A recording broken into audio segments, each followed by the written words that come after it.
नमस्कार मंडळी, कसे आहात सगळे? छानच असाल नक्कीच. आज आपण गणपतवाणी ही बाळ सीताराम मर्ढेकर यांची कविता ऐकणार आहोत. मर्ढेकरांची कविता म्हणजे मराठी साहित्यातील चिरंतन वळण. मराठी नवकाव्याचे प्रवर्तक म्हणून मर्ढेकरांना ओळखलं जातं. गणपतवाणी ही कविता अतिशय मनाचा ठाव घेणारी आहे. माणूस एक योजत असतो आणि एक होत असतं माणसाच्या आयुष्यात. या कवितेमध्ये अतिशय मार्मिक असं वर्णन कवींनी केलेलं आहे. माणसाच्या स्वभावाचं, त्याच्या भविष्याचा विचार करत असताना त्याच्या डोक्यात कुठले कुठले विचार येतात आणि काय होतं हे या कवितेमधून आपल्याला नक्कीच कळून येईल. तर ऐकूयात. गणपतवाणी बिडी पिताना चावायचा नुसतीच काडी. गणपतवाणी बिडी पिताना चावायचा नुसतीच काडी. म्हणायचा अन मनाशीच की या जागेवर बांधीन माडी. म्हणायचा अन मनाशीच की या जागेवर बांधीन माडी. मिचकावून मग उजवा डोळा आणि उडवूनी डावी भुवई.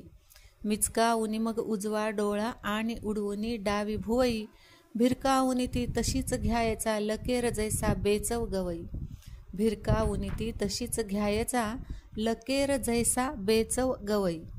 गिऱ्हाईकाची कदर राखणे जिरे धने अन धान्य गळीत. गिऱ्हाईकाची कदर राखणे जिरे धणे अन धान्य गळीत. खोबरेल अन तेल तिळीचे विकून बसणे हिशेब कोळीत. खोबरेल अन तेल तिळीचे विकून बसणे हिशेब कोळीत. स्वप्नांवरती धूर सांडणे क्वचित बिडीचा अनपणतीचा. स्वप्नांवरती धूर सांडणे क्वचित बिडीचा अनपणतीचा. मिणमिण जळत्या आणि लेटणे वाचित गाथा श्री तुकयाचा. मिणमिण जळत्या आणि लेटणे वाचित गाथा श्री तुकयाचा.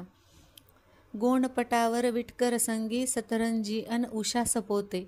गोणपटावर विटकर संगी सतरंजी अन उषा सपोते. आडोशाला वास तुपाचा असे झोपणे माहीत होते. आडोशाला वास तुपाचा असे झोपणे माहीत होते.